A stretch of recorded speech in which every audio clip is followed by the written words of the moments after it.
Hello guys, एक बार आपका फिर से स्वागत है मेरे यूट्यूब चैनल संघर्ष आरंभ पर। तो पिछली वीडियो में मैंने आपको बताया कि फ्रेंच रिवॉल्यूशन की शुरुआत कहाँ से हुई, किन कंडीशन की वजह से फ्रेंच रिवॉल्यूशन छिड़ा, और उस वीडियो का मैंने लिंक डिस्क्रिप्शन बॉक्स में दे रखा है, आप चाहे तो वहाँ से जाके देख सकते हैं। और इस वीडियो में हम बात करेंगे the outbreak of revolution. Outbreak of revolution का मतलब ये है कि रिवॉल्यूशन जो था वो प्रारंभ कहाँ से हुआ। चलिए देखते हैं। Louis 16 called an assembly of the estate general. जो लुईस 16 है वो ई स्टेट जनरल का एक असेंबली बुलाते हैं, ई स्टेट जनरल का एक असेंबली बुलाते हैं to pass his proposals to increase taxes on 5 May 1789। तो किस लिए वो असेंबली बुलाते हैं ई स्टेट जनरल का, कि उनका जो प्रपोजल था कि वो टैक्स को इंक्रीज करना चाहते हैं उसको वो पास कर सके। और ये असेंबली बुलाई गई थी 5 मई 1789 को। डेट को याद रखते चलिएगा, 5 मई 1789 को जो फ्रांस के किंग थे लुईस 16, उन्होंने ई स्टेट जनरल की एक असेंबली बुलाई। क्यों बुलाई? क्योंकि उन्हें पास करना था प्रपोजल इंक्रीज करने का टैक्स का। ठीक है, अब सेकेंड टॉपिक पे आते हैं। The first and second E states in 300 representative. जो फर्स्ट ई स्टेट था और जो सेकेंड ई स्टेट था उन दोनों का मिला करके उन्होंने रिप्रेजेंटेटिव कितने थे? 300 रिप्रेजेंटेटिव थे उनके। कितने रिप्रेजेंटेटिव थे? 300, who are seated in rows facing each other। जो बैठे हुए थे असेंबली में एक दूसरे की तरफ चेहरे करके, एक असेंबली होती है ऐसे वो बैठे हुए थे। ठीक है, 300 मेंबर्स थे। While the 600 members of the third state had to stand at the back। और जो 600 मेंबर थे थर्ड स्टेट के, उनको पीछे खड़ा रहना था। कहाँ खड़ा रहना था? पीछे। उनको बैठने के लिए कोई जगह नहीं दी गई थी। फर्स्ट स्टेट सेकेंड स्टेट के कितने मेंबर थे? 600 मेंबर, 300 मेंबर थे, सॉरी 300 मेंबर थे। उन्हें एक दूसरे की तरफ फेस करके रोज में बैठना था असेंबली में। और जो थर्ड स्टेट के मेंबर्स थे वो 600 थे और उन्हें बैठने की जगह नहीं दी गई थी, उन्हें पीछे की तरफ खड़ा होना था असेंबली में। The third state was represented by its more prosperous and educated members, only while peasants, artisans and women were denied entry to the assembly। जो थर्ड स्टेट के मेंबर्स थे उनके रिप्रेजेंटेटिव कौन थे? उनके रिप्रेजेंटेटिव थे एजुकेटेड पीपल। और कौन थे? प्रॉस्पेरियस पीपल, जिसके पास धन संपत्ति थी। जबकि पीजेंट्स, आर्टिसियंस और वुमेन्स, इन्हें तो असेंबली में जाने से मना किया गया था। ये असेंबली में जा ही नहीं सकते थे।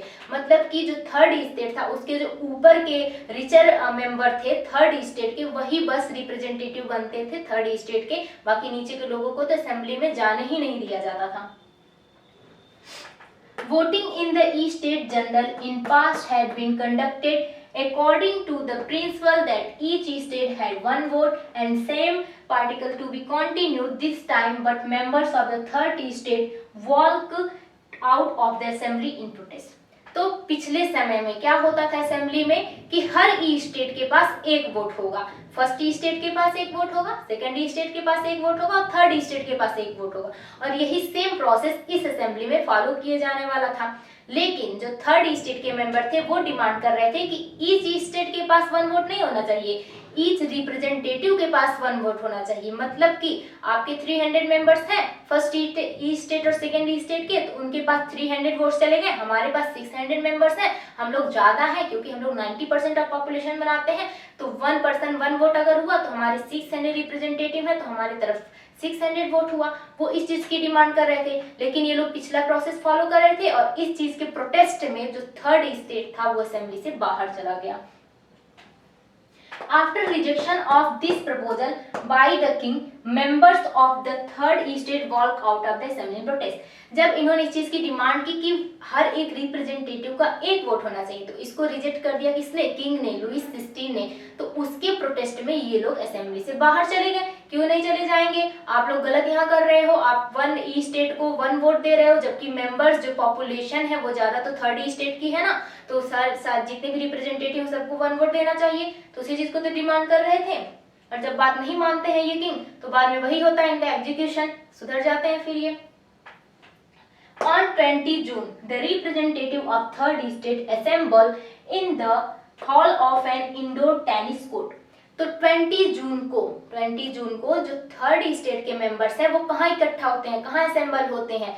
जो हमारा इंडोर टेनिस कोर्ट है उसके हॉल में, और वो कहाँ है? वर्साइली के ग्राउंड में, वहां इकट्ठा होते हैं and declare themselves a national assembly, और अपने आप को डिक्लेयर करते हैं नेशनल असेंबली, एंड वो to draft the constitution for France that would limit the power of monarch, और ये वहां प्रतिज्ञा लेते हैं कि वो एक कॉन्स्टिट्यूशन प्रोवाइड करेंगे फ्रांस के लिए जो क्या करेगा, मोनार्ची के पावर को सीमित करेगा, राजा के पावर को कम करेगा, कुछ लिमिट्स लगाएगा उस पे।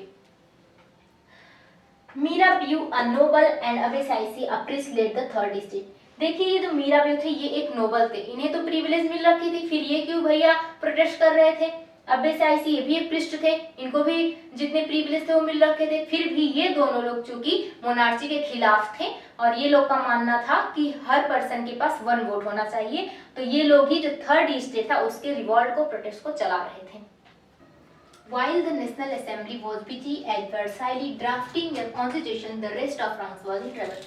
अब देखिए एक तरफ जो थर्ड स्टेट के रिप्रेजेंटेटिव थे वो क्या कर रहे थे, फ्रांस को एक कॉन्स्टिट्यूशन देने के लिए बिजी थे, वो कॉन्स्टिट्यूशन बना रहे थे फ्रांस का उसी टाइम पे, और जो नीचे के थे थर्ड स्टेट के ग्रुप जैसे कि पीजेंट्स थे, लैंड वर्कर्स थे, लैंडलेस पीजेंट थे, सर्वेंट थे, इनकी कंडीशन, फ्रांस की कंडीशन बहुत बुरी होती जा रही थी। ये लोग तो कॉन्स्टिट्यूशन बनाने में लगे हुए थे क्योंकि ये तो रिचर मेंबर थे थर्ड स्टेट के, मैंने बताया था ना जो बड़े बिजनेसमैन थे, मर्चेंट्स थे, इन्हें तो कभी थी नहीं फूड ग्रेन से, ये भैया बना रहे अपना constitution.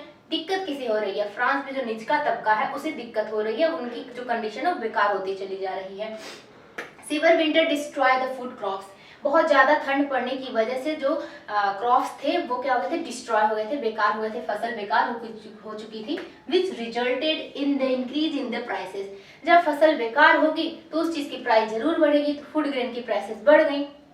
Bakers also order supplies of bread for making greater profit, जो बेकर्स थे उन्हें बहुत प्रॉफिट हो रहा था, डिमांड ज्यादा हो गई थी, फूड ग्रेन की प्राइस कम हो गई थी, तो जो बेकर्स थे उन्हें बहुत प्रॉफिट हो रहा था, ग्रेटर प्रॉफिट हो रहा था, जो वो ऑर्डर सप्लाई कर रहे थे ब्रेड्स का। After spending hours in long queues at the bakery, crowd of angry women storm into the shop, जो औरतें थी वो बेकरी में लाइन में लगी रहती थी ब्रेड लेने के लिए, फिर जब वो जो औरतें थी जब वो गुस्से में आ गई तो वो क्या की, वो शॉप्स में घुस गई और पूरी तोड़फोड़ मचा देती हैं, जबरदस्ती शॉप्स में घुस जाती हैं। एट द सेम टाइम, उसी समय the king order troops to move into the Paris city, उसी समय जो लुईस 16 थे किंग, उन्होंने आर्मी को ऑर्डर दे रखा था सिटी में मूव करने के लिए। कब? 14 जुलाई 1789 को, डेट याद रखेंगे 14 जुलाई 1789 को। The agitated crowd stormed and destroyed the Bastille, तो जो गुस्से से भड़की हुई भीड़ थी उसने क्या किया, जो फोर्ट्रेस प्रिजन था पेरिस के ईस्टर्न साइड में बेस्टिले, उसको डिस्ट्रॉय कर दिया, उसका तहस नहस कर दिया, और यहाँ तक कि कुछ लोगों ने सोर्नियर ऑफ डिस्ट्रक्शन के तौर पे, यादगार रहे कि हमने ही डिस्ट्रक्शन किया बेस्टिले का, उसके तौर पे जो स्टोन फ्रेगमेंट्स थे बेस्टिले को उसको अपने घरों में रख दिया और ज्यादातर वो मार्केट्स में बेच दिए गए। In the countryside, rumors spread from village to village that the Lord of Manor were on their way to destroy the ripe crops through their hired gang. ऐसी एक अफवाह फैल गई कि जो लॉर्ड ऑफ मैनर है, जो जमींदार हैं, उन्होंने एक गैंग को फिट किया है, किसके लिए, कि वो जो फसल है उसको बेकार कर दे, उसको जला दे। ऐसी एक अफवाह फैल गई गांव से गांव तक। तो उसके बाद क्या होता है, ऐसी एक अफवाह बस फैली थी कि जमींदार जो है वो इनके फसल को जलाने जा रहे हैं, डिस्ट्रॉय करने जा रहे हैं, और उसके लिए उन्होंने एक गैंग को हायर किया है। ठीक है, आगे देखते हैं। Due to fear peasants in several district attack the castle of noble, इस डर से कि उनके फसल को जला दिया जाएगा, बहुत सारे डिस्ट्रिक्ट में जो पीजेंट्स उन्होंने क्या किया, नोबल्स पे अटैक कर दिया, उनके घरों पे अटैक कर दिया। लूटेड हॉर्डेड ग्रेन, उन्होंने जो ग्रेन था उनके पास नोबल्स के, उसको लूट लिया। And burn document containing records of manorial dues, और उन डॉक्यूमेंट्स को जला दिया जिसमें मैनोरियल ड्यूज के वो रिकॉर्ड्स रखे हुए थे, बचे हुए ड्यूज के, उस डॉक्यूमेंट को जला दिया। तो देखिए एक अफवाह फैली कि जो लॉर्ड ऑफ मैनर है वो हमारे फसल को जलाने जा रहा है, तो लोग भड़क गए, तो जो नोबल्स थे उनके घरों पे अटैक कर दिए और ग्रेन जो था उसको लूट लेते हैं, और वो डॉक्यूमेंट जिसमें मैनोरियल ड्यूज के रिकॉर्ड थे उसको जला देते हैं। ठीक है। Large number of nobles fled from their homes and many migrated to neighboring country. बहुत सारे नोबल्स जो थे उन्होंने अपने घर को छोड़ दिया, या तो वो दूसरे कंट्री में माइग्रेट कर गए, या Louis 16 finally recognise the national assembly, जो लुईस 16 किंग है फाइनली उन्होंने मान्यता दे दी किसको, नेशनल असेंबली को, एंड एक्सेप्टेड द कॉन्स्टिट्यूशन, उन्होंने कॉन्स्टिट्यूशन को एक्सेप्ट कर लिया। और ये उन्होंने कब किया? जब पीजेंट्स ने पूरा रिवॉल्ट मचा रखा था, नोबल्स के घर में घुस गए थे और उन्होंने जो ग्रेन्स था उसको लूट लिया था, उनके घरों में आग लगा दिया था नोबल्स के घरों में। उसके बाद लुई 16 क्या करते हैं? रिकॉग्नाइज कर देते हैं नेशनल असेंबली को और एक्सेप्ट कर लेते हैं कॉन्स्टिट्यूशन को। On 4th August 1789, France passed the law for abolishing the feudal system of obligation and taxes. 4 अगस्त 1789, डेट याद रखिए, 4 अगस्त 1789 को क्या होता है? जो फ्यूडल सिस्टम था ऑब्लिगेशन का एंड टैक्सेस का, उसको खत्म कर दिया जाता है, अबॉलिश कर दिया जाता है। The members of clergy were also forced to give up their privilege. जो क्लर्जी थे जिन्हें सर्टेन प्रिविलेज दे रखी थी उन्होंने बर्थ से, उन्हें फोर्स किया गया कि वो भी अपने प्रिविलेज को छोड़े, अपने विशेषाधिकार को छोड़े। तिथीज were abolished and lands owned by the church were confiscated. जो तिथीज था, तिथीज एक टाइप ऑफ टैक्स था ना जो चर्च के द्वारा लिया जाता था, जो 1/10 ऑफ एग्रीकल्चर प्रोड्यूस होता था पीजेंट्स का, वो जाता था चर्च के बाद, उसी को हम क्या कहते थे? तिथीज कहते थे। तो तिथीज को क्या कर दिया गया? तिथीज को कर दिया गया अबॉलिश्ड, और जो भी लैंड चर्च के द्वारा ऑन किया जाता था उसे जब्त कर लिया गया। आगे बढ़ने से पहले आपसे ये कहना चाहूंगी कि अभी तक अगर आपने मेरे चैनल को सब्सक्राइब नहीं किया है तो जल्द से जल्द कर दीजिए और मेरी गई बनाई हुई हर एक वीडियो का आप तक नोटिफिकेशन जा सके, तो इसलिए बेल आइकन को जरूर दबाएं। तो अब हम पढ़ेंगे France become a constitution monarchy. France जब एक कॉन्स्टिट्यूशन मोनार्ची बना तो क्या हुआ?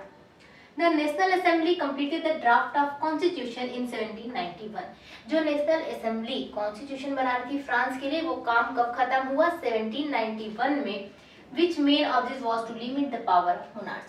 जो मेन ऑब्जेक्ट था, नेशनल असेंबली ने ही तो मोनार्च के पावर पे लिमिट्स लगाई थी, तो वही मेन ऑब्जेक्ट था जिसने मोनार्ची के पावर पे कुछ लिमिट्स लगाई। और वो जो कॉन्स्टिट्यूशन बनने का काम था वो कब खत्म हुआ? 1791 में। The powers were now separated and assigned to different institutions, the legislative, executive, judiciary, which made France a constitutional monarchy. जो पावर्स थे उनको क्या कर दिया गया? सेपरेट कर दिया गया, अलग कर दिया गया। लेजिस्लेटिव पावर अलग, एग्जीक्यूटिव पावर अलग और जुडिशियल पावर अलग। और यही जो चीजें हैं, लेजिस्लेटिव, एग्जीक्यूटिव एंड जुडिशरी, यही जो पावर का सेपरेशन है, यही फ्रांस को क्या बनाता है? एक कॉन्स्टिट्यूशनल मोनार्ची बनाता है फ्रांस को। The Constitution of 1791 give the power of making laws in the hands of a National Assembly which was indirectly elected. कहने की कोशिश यहाँ ये की जा रही है कि जो 1791 का फ्रांस का कॉन्स्टिट्यूशन बना, उसने लॉ बनाने का जो पावर था वो किसके हाथों में सौंप दिया? वो सौंप दिया नेशनल असेंबली के हाथों में। वो नेशनल असेंबली जो क्या थी? जो इनडायरेक्टली इलेक्टेड थी। उसको सभी लोगों ने फ्रांस के वोट दे के नहीं इलेक्ट किया था। उसमें जो भी मेंबर्स बैठते थे नेशनल असेंबली में, उसको कौन चूज किया था? सभी लोगों ने नहीं चूज किया था, बस एक्टिव सिटीजन्स ने चूज किया था। तो अब कौन लॉज बनाता? अब बनाते नेशनल असेंबली के जो मेंबर्स थे वो अब लॉज बनाते। ठीक है, अब हम यहाँ देखते हैं the national assembly was elected by a group of electors which were chosen by active citizen। यहाँ समझिए कहने की कोशिश क्या की जा रही है? जो नेशनल असेंबली में बैठेंगे, जो इलेक्ट करेंगे नेशनल असेंबली को, जो चलाएंगे, उनको अब कौन चुनेगा?